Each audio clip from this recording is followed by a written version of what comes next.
Says yeah, no. When you say one of the things are air trendy power Ghana Hanum, a majority ni minority seats are air cost to a parliament house in table. Say Nana will have the money in same nature with me update here and who the cost. Nana says yeah, no MPP ni NDC. Why energy majority? Akosi saying then okay, so the fascinating thing is when I woke up this morning, I realized that BBC World, BBC news about.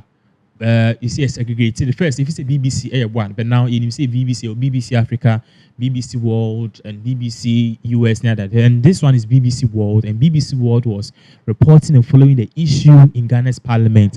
Most of Reuters together with other media organizations outside the country, they are all following the case. So the latest on it is that the British Broadcasting Corporation, the major news network in London, they are reporting the case and they are flowing in because, as I told you, Ghana is considered to be a very peaceful, democratic country. So anything that happens here or anything that goes on wrong here kind of shakes the whole Sub-Saharan.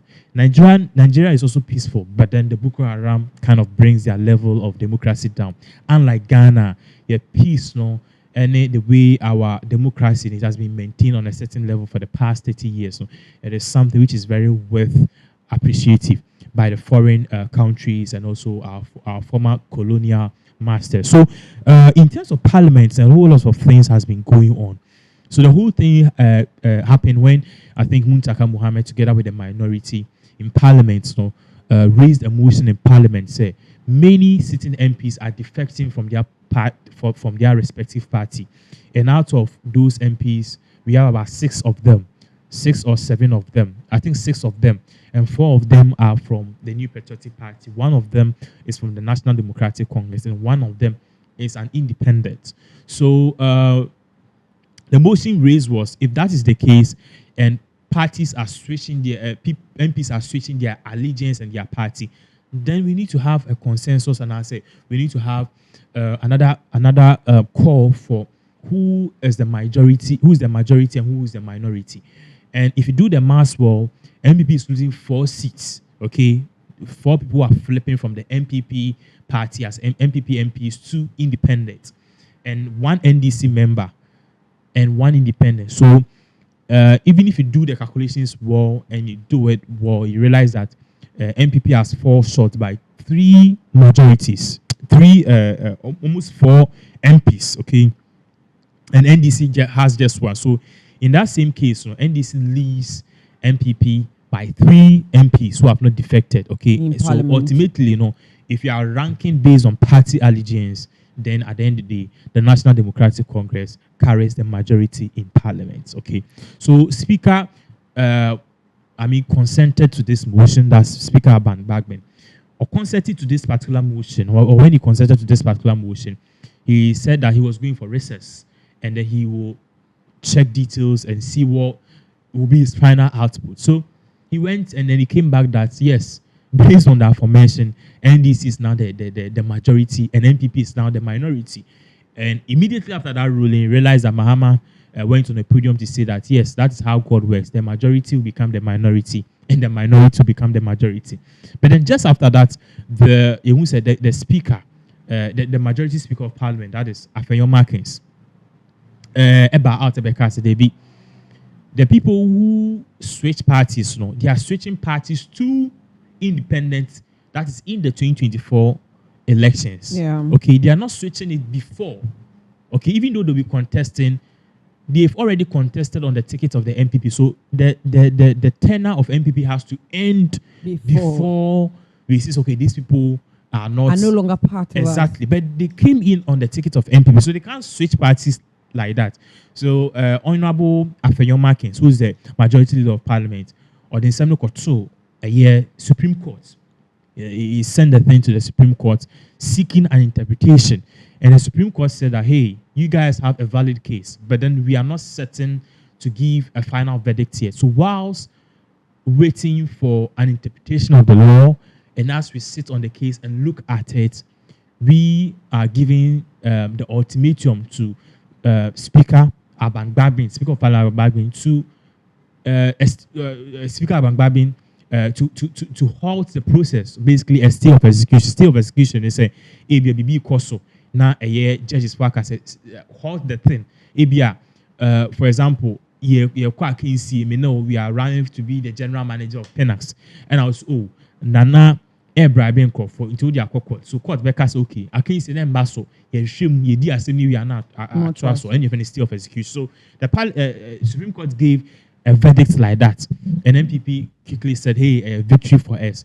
And even we just have a month or so to elections. Yeah. So if a state of execution comes, yeah, you can elections, and MPP will still maintain their majority. And no, and who say many scholars. So for the first time, who say many people, even NDC for being TRCS, NDC for MPP for no, NDC for year. So I said now no be a chair who knows the law best. And then one of the things which have come in the 3 branches of government. We are social studies, they tell you say there were 3 branches of government. Mom, we geography, that's the judicial. If it starts in hierarchy, the legislature, the executive, and the judicial. So, in Ghana's law and in most democratic laws, no, all these 3 branches of government are independent on their own, which means that if the judicial service gives a verdict, say okay, and the Supreme Court, which is the judicial service, they give a verdict, say okay, we are passing this into law. The legislature can't come and intertwine or undermine it. In the legislature, which is also parliament, they also give a law, so okay, we are passing anti-LGBT law. Supreme Court can interpret it, but they can't stop. So Obia will be Ujina and the forming to form that government. The executive has to do with Akufo-Addo, the ministers and co. So the argument is that if each branch of government is independent on its own, why are we now, since the legislature, which is the parliament, can't take decisions for themselves and they need to seek an interpretation from the judicial service? But the argument is that the judicial service is also saying, say, halt it whilst we seek an interpretation. They are not saying they are giving their final verdict. So that is what is causing all of this. So yesterday, realized, say, MPP MPs, because now no more year renovation our parliament, the main parliament house. No? So MPs, no, they are conveying at a year AICC, Accra International Conference, the whole normal year way for now. I can say they are having their parliament session. Yeah, they are there for now. Okay, that is where they are having their parliament session for now. Until we say usually majority on one side, minority on one side. Bendrano, MPP MPs be surround match occupy majority side because some say NDC for hijack majority. Until one who say I don't know some videos about social media be mu AC jama NDC we be NDC MPs AC jama MPP MPs so say ye ntiase atiase any ye din kunim ye diko and the kosa atiase. So based on all the affirmation, parliament cannot function because majority say minority say majority and majority minority. Yeah, it's any parliament is dysfunctional. So based on that, I realized yesterday Speaker Abang he suspended Parliament indefinitely, which means he gives an order say Yebeba and Ayemba. So that is what is really happening. That's what's really happening. So we are hoping say Bibia Beto Dina finally. Let's just hope. But I think from now to elections, there's going to be a lot of theatrics. Yeah. Even after the elections, there's going to be a lot of theatrics. Okay, so 2020 is here. After the election, I who say after the elections, in fact, NDC and MPP, they had the same MPs, 136, 136.